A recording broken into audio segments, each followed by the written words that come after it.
Nós estamos estudando o livro de Daniel e hoje nós vamos entrar no capítulo 10. Daniel,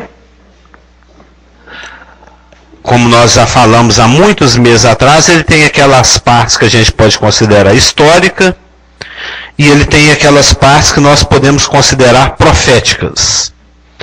A parte profética, ela está do capítulo 7 ao capítulo 12. Daniel tem 12 capítulos, os 6 primeiros capítulos são históricos, os 6 últimos capítulos são proféticos. E dentro dessa seção profética, composta de 6 capítulos, 7, 8, 9, 10, 11 e 12, nós temos 4 revelações, 4 profecias.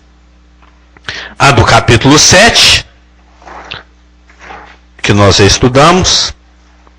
A do capítulo 8, que nós não estudamos. A do capítulo 9, que nós estudamos, terminamos semana passada. E hoje vamos entrar na 4ª profecia, na 4ª visão, na 4ª revelação que foi dada a Daniel.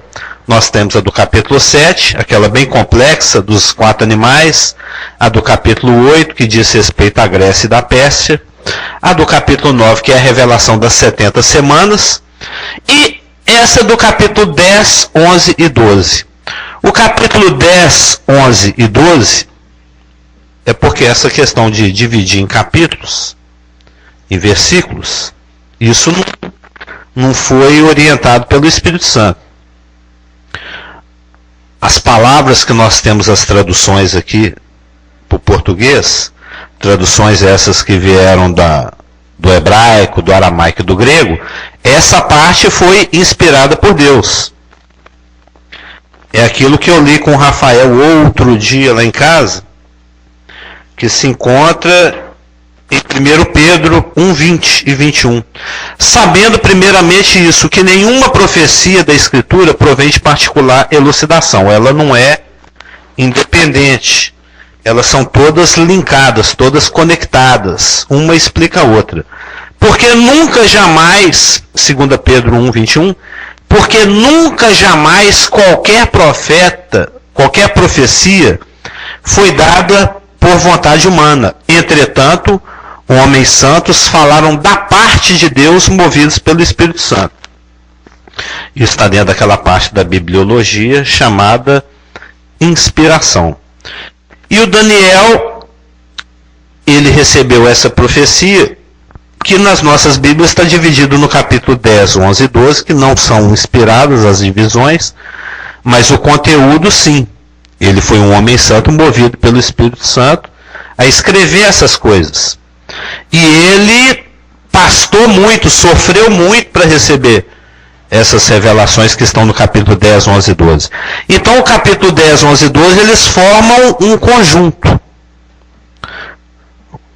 O irmão pode começar a ler no capítulo 10, versículo 1, e até lá no 12, 13, que o irmão vai estar lendo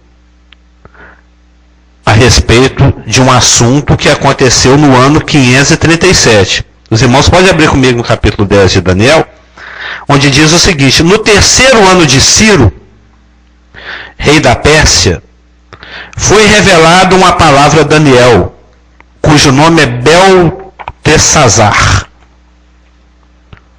A palavra era verdadeira e envolvia grande conflito. Ele entendeu a palavra e teve a inteligência da visão. Observa que a profecia do capítulo 9 de Daniel foi dada no ano 539. Né? No primeiro ano de Dário, Daniel 9:1. Daniel 10:1. No 3º ano de Ciro, o Dário e o Ciro e o Dário, eles começaram a reinar juntamente. Não sei se os irmãos se lembram aquela festa lá do Daniel capítulo 6, aliás do capítulo 5, 6 é o Daniel na cova dos leões. Lembra da festa do rei Belsazar? O rei que mandou buscar o último rei babilônio, o rei que mandou buscar os utensílios que ele tinha, seus antepassados, né, o Nabucodonosor tinha trazido de Jerusalém, no dia que ele conquistou Jerusalém, nos anos 605, 597, 586 a.C., nas 3 investidas dele. Cada investida ele levava gente e coisas. Esse rei Belsazar, ele passou dos limites. Ele pisou na bola muito feio.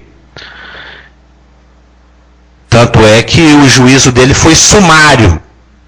Na mesma hora apareceram dedos de uma mão como que de homem e começaram a escrever lá na parede: contado foste, você foi pesado, Deus fez uma avaliação e a constatação é que você pisou na bola, fosse achado em falta. É o Mene, Mene, o Tekel, o Farsim, lembra? Ah, tá. Fosse achado em falta. É porque o hebraico e o aramaico, eles têm uma flexibilidade de não perdendo o sentido, não perdendo o significado, mas variações com relação a palavras portuguesas que correspondem. Mas o sentido do que a mão escreveu é: passou do limite. Deus te avaliou e descobriu que chega, basta. Esse aí foi a gota d'água, como se diz. Ele alcançou o pleroma, aquela gotinha que eu já falei. Tanto é que ele foi morto e o seu reino terminou naquela noite. A festa nem acabou. Ciro, o rei persa, Ciro, que corresponde ao urso da visão de Daniel, do capítulo 2, a visão da Nabucodonosor que o Daniel interpretou. Ciro, que corresponde ao urso de Daniel 7, e aos braços e tórax de prata da visão do Nabucodonosor, substituiu o Império Babilônico, a cabeça de ouro lá da estátua de Daniel, e o leão com asas de Daniel 7, a cabeça de ouro de Daniel 2, e o leão alado do capítulo 7. Ou seja, o tempo da Babilônia acabou. Babilônia, o governo babilônico, a cabeça de ouro, o leão, durou de 612 até 539. 539 foi o ano em que os medo-persas, lembra? Eles fizeram uma coalizão, tendo em vista que nem a Pérsia nem a Média tinha poder suficiente para vencer a Babilônia. Eles se uniram. Então eles fizeram uma coalizão.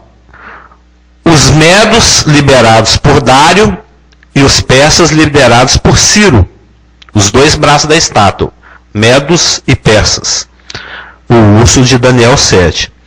Então, quando você fala no primeiro ano de Dário ou no terceiro ano de Ciro, você está falando do mesmo governo. Que em Daniel 9:1 ele cita Dário. Em Daniel 10:1 ele cita Ciro. Mas é esse mesmo governo de coalizão. Um governo medo-persa. Que a princípio era mais medo e depois foi ficando mais persa. Lembra? A gente fez comparações de versículos de Esther com versículos de Neemias. Porque lá em Neemias fala, é o governo, o decreto do governo dos medos e dos persas que não se pode revogar. Porque a priori predominavam os medos. Mas, sabe como é que é a política? Tem a coalizão lá, PT, PMDB, tem dia que o PT está mandando mais, tem dia que o PMDB está mandando mais. E o PSDB está na beirada aí, querendo voltar. Teve reunião deles ontem. O Aécio Neves foi eleito presidente. Então. Presidente do partido. Convenção. Teve do PSDB ontem. O Aécio Neves foi eleito com 97% dos votos. Oi? Eu no jornal da Band falou 97. Engoliram 3. Sim. Mas o que interessa é o PSDB. Né? Apesar que eu nem participo dessas coisas. Então, a visão do capítulo 9, a revelação das 70 semanas, foi no primeiro ano de Dário Ciro. 539. 2 anos depois, ele recebe a revelação dos capítulos 10, 11 e 12. Não é? No terceiro ano de Ciro, os irmãos gostam de anotar, isso foi no ano 537. O terceiro ano de Ciro, rei da Pérsia, foi no ano 537. E por que Deus dá essa revelação? Ciro já havia autorizado os judeus a retornarem a Jerusalém há 2 anos, lá no ano 539. Nós estamos aqui no 537, que vamos contando de trás para frente, antes de Cristo, né? No ano 539, no primeiro ano de Ciro, que era um rei simpático, é um rei do qual centenas de anos antes Isaías já havia profetizado: eu vou levantar o meu servo Ciro e ele vai libertar meu povo. Esse cativeiro babilônico já havia sido profetizado por Jeremias. Israel está pisando na bola. Israel não está guardando os sábados. Deus mandava os profetas avisavam e eles não davam ouvidos. O profeta Jeremias falou no capítulo 2 de Jeremias, a partir do versículo 11, a estupefaciência de Jeremias é a estupefaciência de Deus, o assombro, né? Observa como ele fala aqui em Jeremias 2:11. Ô, casal Guras, existe alguma nação que trocasse os seus deuses, posto que nem era um deus? Será que vai ter um dia em que o Brasil vai abandonar a Aparecida do Norte? E olha que ela nem é nada, ela é um boneco. Ela é um pedaço de gesso, é um conto do vigário, literalmente. Mesmo assim, os brasileiros não abrem mão dela. Aí o Deus, através do profeta, perguntando: você conhece alguma nação que abre mão do seu Deus? Né? Jeremias 2:11. Houve alguma nação que trocasse os seus deuses, posto que nem eram deuses? Todavia, o meu povo trocou a sua glória por aquilo que não é de nenhum proveito. Pois é, Israel trocou. A nação que detém o culto ao único e verdadeiro Deus, né? Shema Israel, Adonai Elohim, Adonai errado. O nosso Deus é o único, não existe o outro, o resto é lero-lero. Mas eles trocaram. Espanta, fica espantado, né? Verso 12: espantai-vos disto, ó céus, e horrorizai-vos, ficai estupefatos, diz o Senhor. É coisa assim para cair o queixo. Porque 2 males cometeu o meu povo. Primeiro, a mim me deixaram o manancial de águas vivas. E segundo, cavaram cisternas rotas que não retêm águas. Esse foi o grande motivo de toda a disciplina que Israel tem recebido desde a época de Jeremias. O ter sido levado para o cativeiro, todos os aperreios que eles vão passar, que nós vamos estudar aqui no capítulo 10, 11 e 12 de Daniel, a dispersão mundial, as destruições dos templos, né, no ano 586 e no ano 70, 586 a.C., 70 depois de Cristo, o Holocausto, tudo isso que Israel tem passado nos últimos 2.500 anos. É 2.500 anos de surra. São 2 milênios e meio de cocão, de disciplina. É por causa disso que Jeremias falou aqui. Eles me abandonaram e foram procurar água onde não tem. Eles largaram o manancial jorrante de água viva e foram mexer na lama. Foram caçar água lá no buraco que não retém água. Enganados. E Israel, nesse momento aqui, em que Daniel recebe as profecias de Daniel 9, Daniel 10, 11, 12, ano 539 e ano 537, é um momento em que Deus está fazendo uma movimentação com as nações, uma movimentação com os povos, inclusive Israel, para, independentemente da infidelidade de Israel, independentemente desse fato tão estupefaciente deles terem abandonado-o, ele está fazendo toda uma movimentação para trazê-los novamente do cativeiro, sob a liderança de Esdras e Neemias, reconstruir o templo, reconstruir a cidade, restabelecer o culto, para poder gerar a oportunidade da primeira vinda do Messias. Ou seja, Deus, porque Ele tem um compromisso com a sua palavra,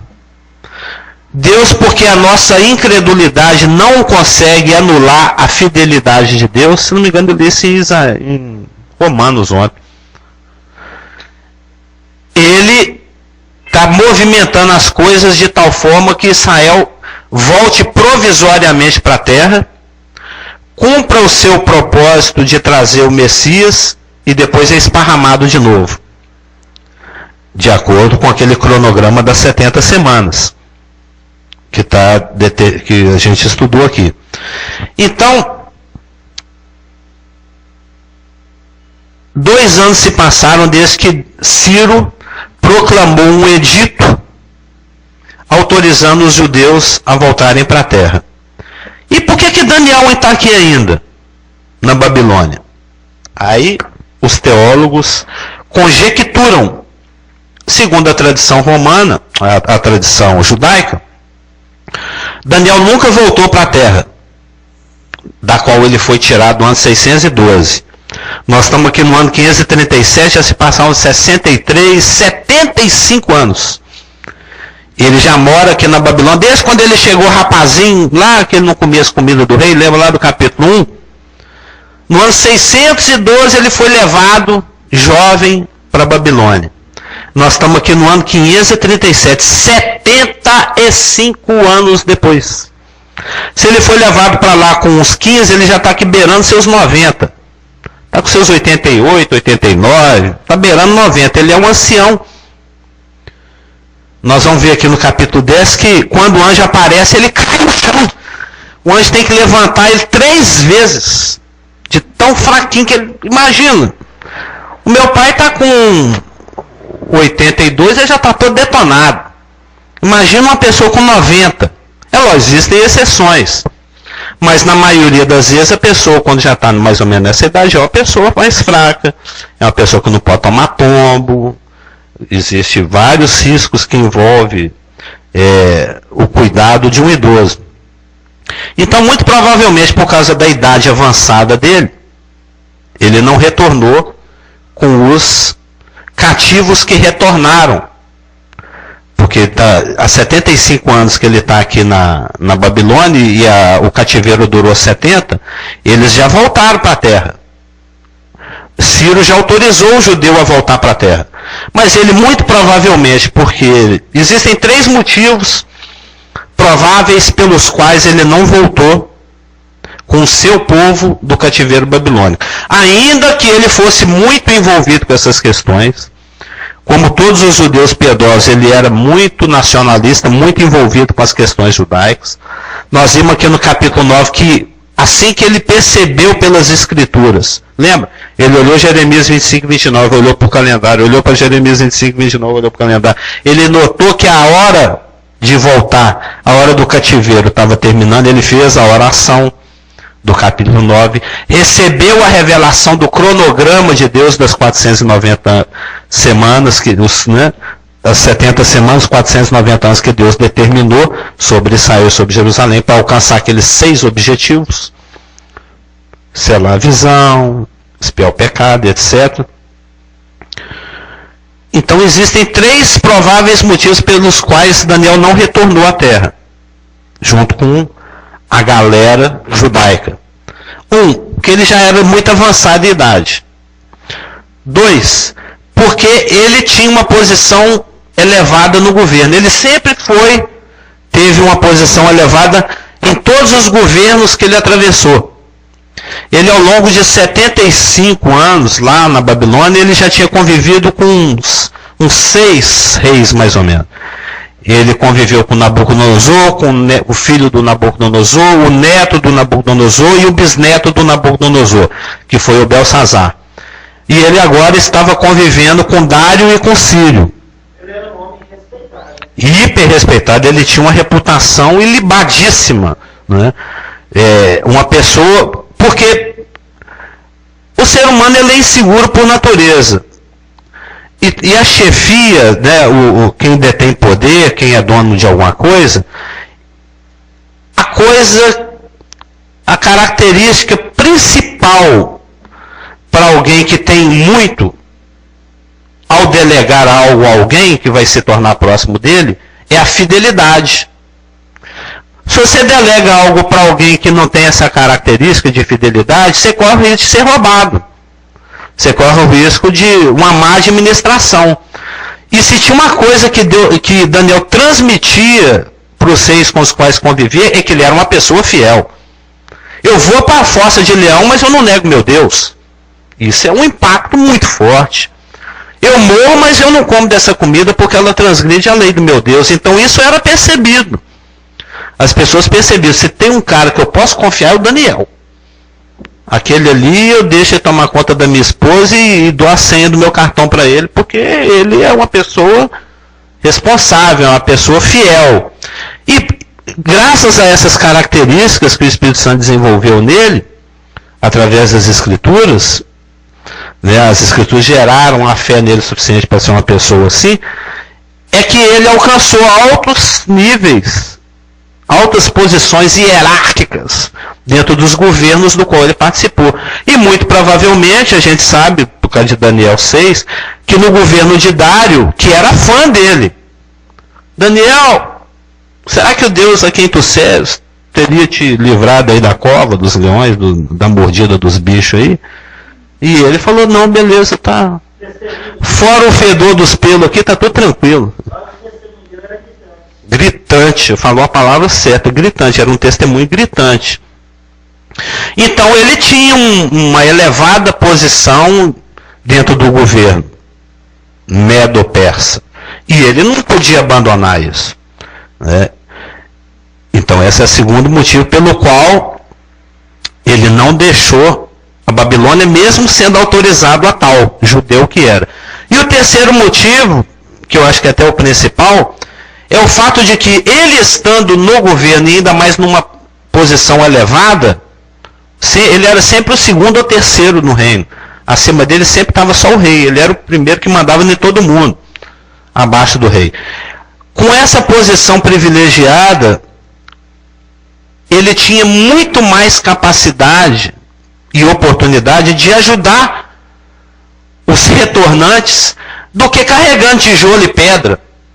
Um velho de 90 anos lá reconstruindo o templo em Jerusalém, carregando carrinho de massa, ele lá nos escritórios da Babilônia, ele seria muito mais útil para Deus, no sentido de providenciar o que Israel estava precisando no seu retorno. E nos tempos angustiosos e difíceis de se reconstruir o templo e a cidade. A gente sabe disso, a Elaine, que é advogada, ela sabe do poder da influência. Nossa, para conseguir isso aí é muito difícil, mas como eu conheço ali o desembargador, o corregedor, o juiz, meu amigo, eu vou na festa de aniversário dos filhos dele, é mais fácil. É o famoso tráfico de influência. Você tem uma oportunidade maior de obter as coisas, né? Você for no hospital, é difícil conseguir consulta, mas você conhece alguém lá dentro que sabe dos trâmites, dos meandros operacionais burocráticos, a pessoa, enquanto os outros estão na fila, você é o primeiro a ser atendido. Você sabe que isso existe em todos os âmbitos. Mas aí também não esquecer a questão das relação Sim. aos versículos dele, né? Sim. Senão a gente bate de frente com aquela ideia de elogiar o homem. Claro. Ele é o cara, né? E deixando a vista gosta da soberania e do desejo. Sim. Porque se for apreciar o Daniel, ele tinha muito. Ele era muito respeitado. Por isso que ele tinha esses credenciais diante dos reis. Onde Jesus, o próprio Deus encarna. Qual que tinha mais credencial em relação ao comportamento? Jesus ou Daniel? Daniel se espelhava em Cristo. Mas é o mesmo preparado, humanamente falando. Exatamente. Ele foi cortado sem ter nada que tinha direito. Mas é óbvio que dentro do que você está falando, isso aqui é a providência de Deus. Igual o caso de Esther. Sim. Sim. Mas tudo isso provisão de Deus. Sim. Porque você pode comparar Daniel, aí ele teve esse reconhecimento dos reis. Jesus, o próprio Deus encarnado, ele teve mais, humanamente falando, credibilidade dentro dos reis. E onde ele foi parar? Senão a gente cai na comparação, senão a gente pode acabar caindo na comparação. Sim, como dizia o nosso antigo pastor, comparar nunca é uma boa coisa. Nunca. É péssimo. Comparação destrói relacionamentos. Comparação é a pior coisa que existe. Uma mãe falar para um filho assim: como eu queria que você fosse igual, né, falar pro João, se você fosse igual o Isaac, que é o meu filho perfeito, maravilhoso, mas você é esse lixo. É péssimo. Você fazer pais que criam comparando, está criando errado. Em empresa, em qualquer âmbito, né? Então comparar não é legal. Mas de qualquer maneira, assim como no caso de Esther, aquilo foi providência de Deus. Ele estava na hora certa, no lugar certo, porque Deus queria e Deus permitiu aquilo. Porque Daniel, ele vive no lugar onde Israel esteve cativo por 70 anos. O povo está já retornando à terra. Deus vai permitir que eles reconstruam o templo, vai permitir que eles reconstruam uma cidade. Deus já comunicou para Daniel que ele tem um plano para esse povo e para essa cidade. Ele tem um cronograma, ele tem tudo sob controle. Mas tem um detalhe: o bicho vai pegar. Porque existem inimigos físicos e espirituais. Quando você lê e estuda o livro de Neemias e de Esdras, você vê que existiram inúmeras oposições de todos os tipos. Exato. Existiu desde a coisa verbal até a manipulação do poder, a calúnia, até a tentativa física mesmo, matar na tora. Satanás, porque ele conhece aquele versículo do Rafa, porque ele conhece Gênesis 1:14, ele sabe que existem evidências, inclusive no mundo físico, que apontam para as movimentações tabuléricas de Deus, né, do tabuleiro da soberania e das movimentações de Deus nos seus planos. Porque Satanás, ele não é onisciente, ele não é presciente, mas ele é atento e operoso. Ele presta atenção nas coisas e ele já vai... Os demônios que o servem, as miríades que o servem, mandam relatórios ininterruptamente para ele, avisando das possibilidades de desdobramento daquilo que está acontecendo. E uma coisa ele tinha certeza: Israel voltar para a terra não é legal. Alguém vai pisar na minha cabeça e vai me esmagar. E tem a ver com esse povo. E enquanto eles estão aqui sofrendo, está ótimo. Mas eles voltar para a terra, eles sabem como é que Deus é. Eles sabem que Deus trabalha lentamente, pacientemente, utilizando o livre-arbítrio das pessoas, progressivamente. O nosso antigo pastor Pastor Cláudio de Novo fala que Deus ele tem urgência, mas não tem pressa. Lembra dele falando isso? O coração de Deus sempre tem a urgência, mas ele nunca tem pressa. Então ele sabe que ele vai fazer alguma coisa, mas vai demorar 6.000 anos.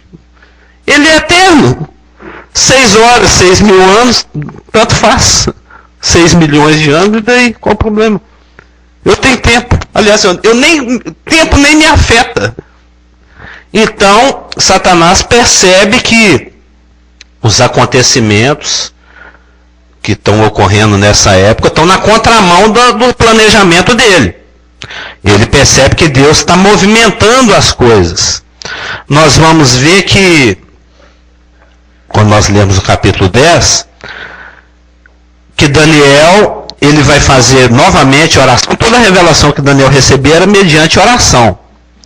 Quando ele ia ser morto com todos os sábios da Babilônia, lá no capítulo 2, ele fez a oração e recebeu a revelação. Aqui no capítulo 9 ele fez a oração e recebeu a revelação. Aqui ele está fazendo não somente uma oração intensa, mas um jejum pequenininho, de 21 dias, de 3 semanas. A barriga ronca só de pensar, né?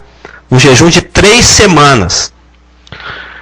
E aqui até fala, no próprio versículo que nós lemos, a palavra era verdadeira e envolvia grande conflito. Grande conflito. Ou seja, nós vamos ver no contexto a posteriori aqui, que isso quer dizer que vai existir grande oposição satânica. Deus está movimentando as coisas, Deus está trocando lideranças mundiais, Deus está conduzindo o seu povo e vai haver oposição satânica. Na realidade, o período aqui entre o retorno do cativeiro, ano 539, até a vinda do Messias, lá até o ano 30 mais ou menos, até a morte de Cristo, foi a época de maior intensidade da atividade satânica. Foi quando Satanás mais se empenhou em neutralizar os planos e a vontade de Deus. Nunca houve um esforço tão gigantesco da parte de Satanás para destruir Israel e para destruir o Messias, fisicamente, inclusive, como houve nesse período aí de 6 séculos, 5 séculos e meio. Por exemplo, uma das coisas, nesse período de 550 anos, entre o retorno do cativeiro e a vinda do Messias, existiram 2 anticristos. Pra você ter ideia. Isso até o Clésio que falava, Satanás sempre tem um anticristo na manga. Porque ele não sabe que hora que vai acontecer o arrebatamento, então ele tem sempre um possível candidato. Porque assim que acontecer o arrebatamento, ele já... Porque quem detém a manifestação do anticristo, aquele final, é a presença maciça do Espírito Santo na igreja. É o que o detém, é o ministério detentor da igreja verdadeira. Então ele está sempre de prontidão. Essa turma começou a subir, eu já tiro meu zap. Eu tiro a minha carta, meu quadro de pausa aqui da manga e peço 12 logo. Né? Oi? Os dois que eu tô, porque quando você vai em 1 João, existe o espírito do anticristo, existem os anticristos e existe o anticristo. Né? É uma coisa mais abrangente. Vai ter o anticristo final, mas existem ao longo da história os anticristos pré-figurativos, sendo que tanto os pré-figurativos quanto o final, eles são movidos e inspirados pelo espírito do anticristo. Né? Oi? Pois é, esses dois... Eu vou citá-los aqui agora. Nesse período de 550 anos, o esforço maciço de Satanás foi tal que ele tirou da manga 2 anticristos. Um deles foi o Amã. Se não fosse a Esther, Deus essa hora estaria no Tártaro, confinado por Satanás, e Satanás estaria sentado no trono, governando de uma maneira péssima esse universo. Deus teria perdido a guerra, se não fosse uma mulher.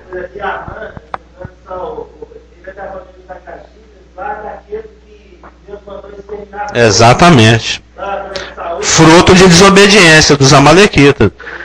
Porque quem já leu o livro de Esther, no livro de Esther a gente vê, não nominalmente, mas operacionalmente, Satanás levantando um homem que por pouco destruiu toda a nação de Israel. O que Hitler não conseguiu, esse homem teria conseguido.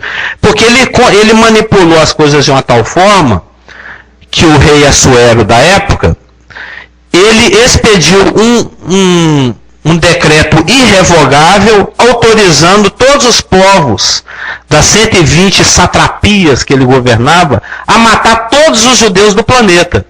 Israel está falando, hoje eu consigo. Hoje eu consigo. E até contei essa história recentemente pro Rafael. É que nós estamos buscando uma ilustração para cada livro da Bíblia. E para o livro de Esther é uma forca. É uma cordinha da forca. Né? É porque ele baixou aí a Bíblia para escutar no celular. É que ele ganhou um iPod Nano no de aniversário. Aí a gente está criando uma ilustraçãozinha para cada livrinho. Esse rapaz está num bom caminho, fica escutando Bíblia o dia inteiro, só escuta música evangélica, tá um crentinho, né?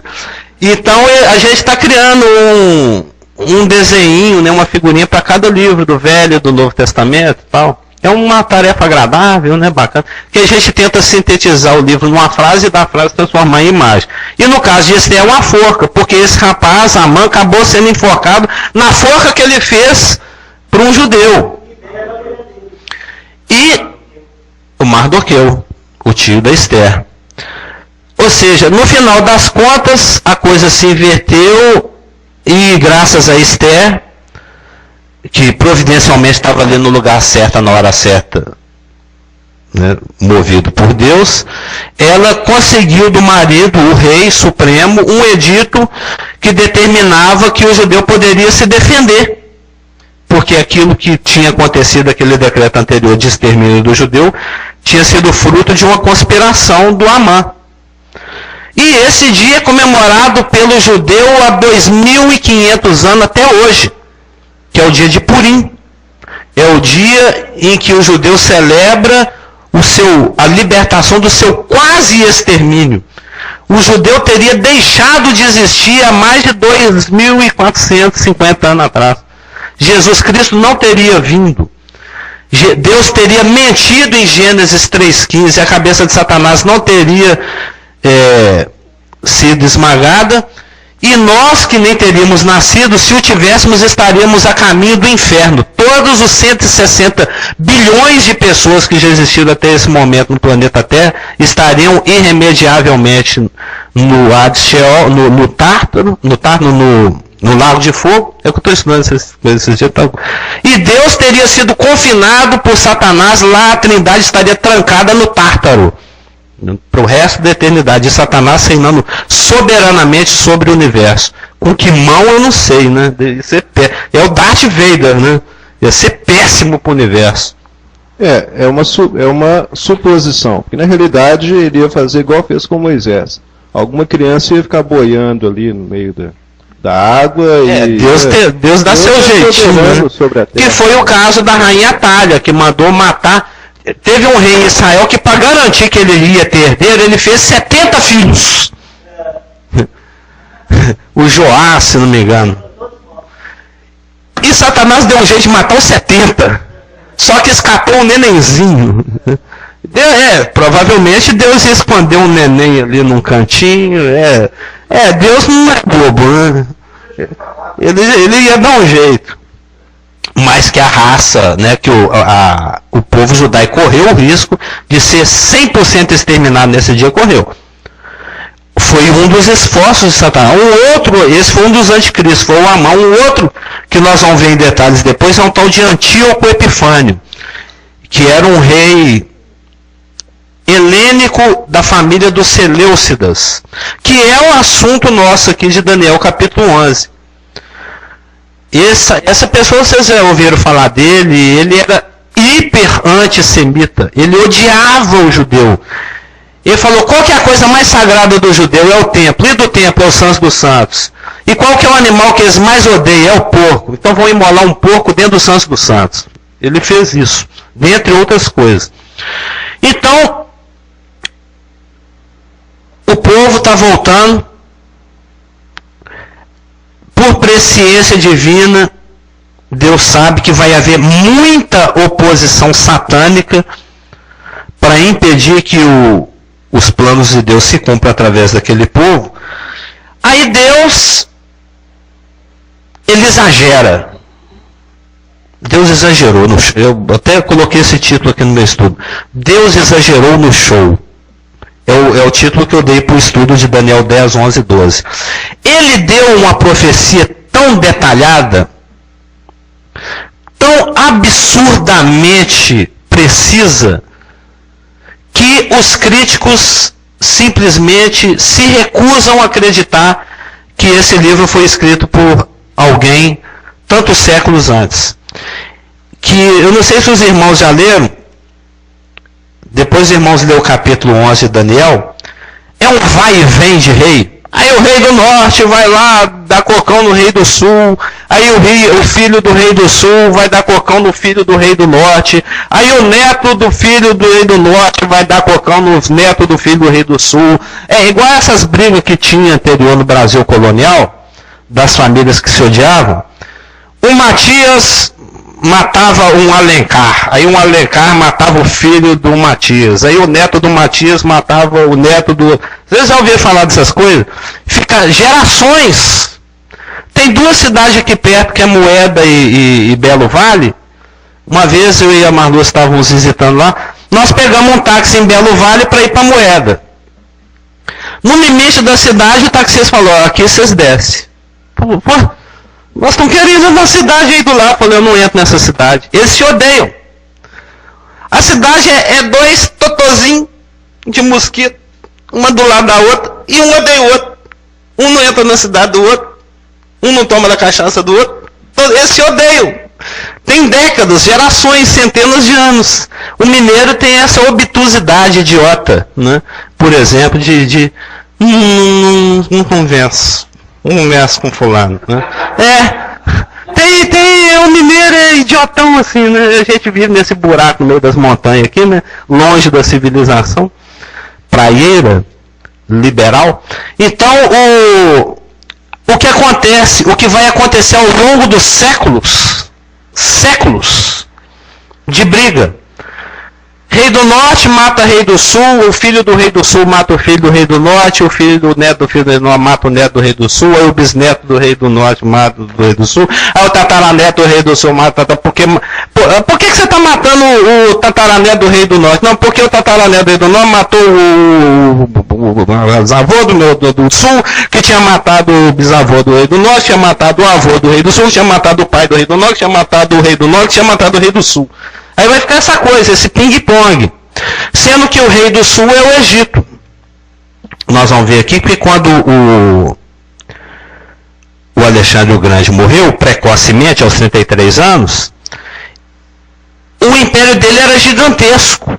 Ia da Europa até a Índia, passando pelo norte da África, Oriente Médio e etc. E isso era tão gigante para ser administrado e ninguém tinha a competência que Alexandre o Grande, por isso que ele chamava Alexandre o Grande, né? Tinha, o Magno, que foi dividido entre os 4 generais dele. Isso a gente já falou a respeito. É o leopardo lá de 4 cabeças, né? Os 4 generais de Alexandre. Sendo que o Ptolomeu assumiu o quadrante sul, o Egito. E o rei do norte, o Seleuco, assumiu o quadrante Síria. Entre a Síria e o Egito tem alguém. Quem? Que povo que mora ali? Uma chance para vocês descobrir. Egito no sul, Síria no norte. Alguém aqui no caminho. Israel. Tô com raiva. Vou lá matar o rei do norte. E quem tiver no caminho eu dou cocão. Judeu. Aí eu vai lá e matava o rei do norte. Aí o filho do rei do norte, o rei do sul matou meu pai. Vou lá matar o filho do rei do sul. E quem tiver no caminho eu dou cocão. Israel. o filho do rei do norte matou meu avô. Eu vou lá matar o neto do rei do norte. Quem tiver no caminho, eu dou cocão. Israel lá no meio. Nesse fogo cruzado. Rei do norte odeia rei do sul, filho do rei do norte odeia o filho do rei do sul, do neto do norte odeia o tatatara. E ficou 2 séculos de briga assim. E Israel ali no meio.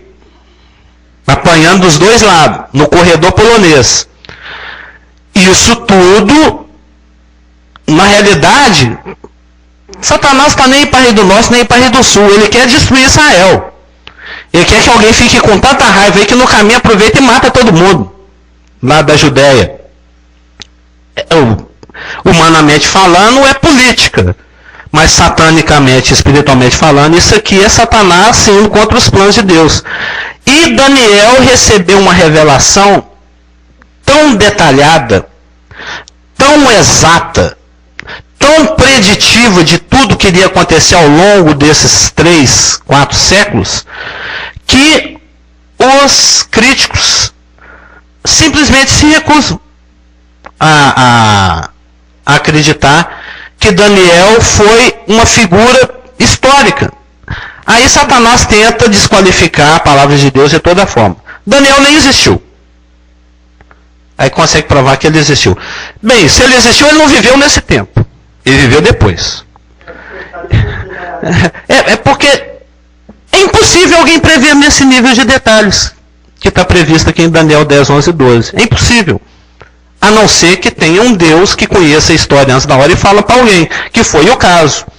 Mas como, evidentemente, o homem natural, que não tem temor de Deus, nem entendimento das Escrituras, nem Espírito Santo, e nem aceita a inspiração das Escrituras, e nem a fidelidade de Deus à sua palavra, ele se recusa. Ele fala assim, ó, o que aconteceu aí foi um vaticínio post-eventum, né? Foi um vaticínio depois do evento. Daniel existiu, mas ele não existiu no século V. Ele existiu no século V, ele existiu no século I a.C. Então ele escreveu tudo que havia acontecido e para aparecer ele colocou o nome dele como se ele tivesse vivido antes de ter acontecido. É a explicação que o homem racional tem. Alguém falsificou isso aqui. Escreveu depois de acontecido, falando que foi antes. Só para falar que era profeta. Mas não era nada não, era um charlatão. É isso que a crítica, a alta crítica, a crítica humana fala. Mas na realidade, como nós lemos em 2 Pedro 1, 21, esse homem santo foi conduzido por Deus, inspirado por Deus, a escrever detalhadamente tudo que iria acontecer, porque iam ser tempos difíceis, tempos angustiosos. E isso aqui serviu de manual e de guia para aquelas gerações. Saber como se comportar nesse período tão difícil. Era Deus cuidando do seu povo. Eu estou com alguma coisa na cabeça que é que você é cabeleireiro, de repente chegou lá com tanto que pulou uma sua colarinha e foi subindo aí, e agora está coçando. Eu vou lembrar disso quando eu cortar seu cabelo. Eu estou com o número. Eu tô com o número 6 na cabeça. 6? Porque o número 6 é o número de Satanás. É o número do homem, né? É do homem? É do homem. Ah, tá, porque ele quer chegar ao 7, o homem foi criado ao 6. Não é o 7, é o 7. Então tudo que está relacionado a Satanás obrigatoriamente tem a ver com o 6. Então, por exemplo, a pergunta é, houve esses 2 casos, então haveria então mais 4 casos de coisas até ele chegar na perfeição que é o 7, mas não consegue chegar ao 7? Ou isso é besteira? Não posso até compilar. O primeiro foi Nirod. Oi. Tá. Tim. Então, feito esse preâmbulo, esse é o contexto de Daniel 10, 11 e 12. É um preâmbulo. A minha sugestão é que os irmãos leiam Daniel 10, 11 e 12. É um pouco até complicado de entender Daniel 11, mas valeria a pena estudá-lo, lê-lo, para os irmãos já chegarem aqui informados. Daniel, da mesma forma, os evangelistas, né? Eles colocavam o evangelho Apocalipse, João, como totalmente para anular, né, acontecer, né? Sim. Totalmente Cumprimento histórico preterista. Então, o método alegórico de interpretação conduz ao cumprimento histórico.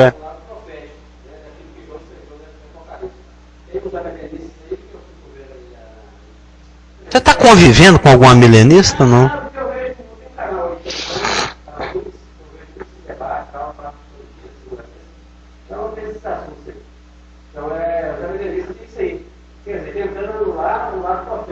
Sim. Exatamente. E Daniel é um livro criticadíssimo. Criticadíssimo. Amém? Acho que deu o nosso tempo. Então, para casa. Vai ajudar muito a vocês mesmos no entendimento da EBD. Se os irmãos lerem Daniel 10, 11 e 12. Que eu não vou ler o Daniel 11 aqui com vocês. Ele é muito complexo, vai ficar cansativo e maçante. Eu vou extrair lições e dar orientações e fazer citações. Mas a leitura em si vai ser longa, complicada e cansativa, porque é muito aí o Rei do Norte, aí o Rei do Sul. Então, mas se os irmãos lerem em casa Daniel 10, 11 e 12, vai ser muito bom. Vai ser muito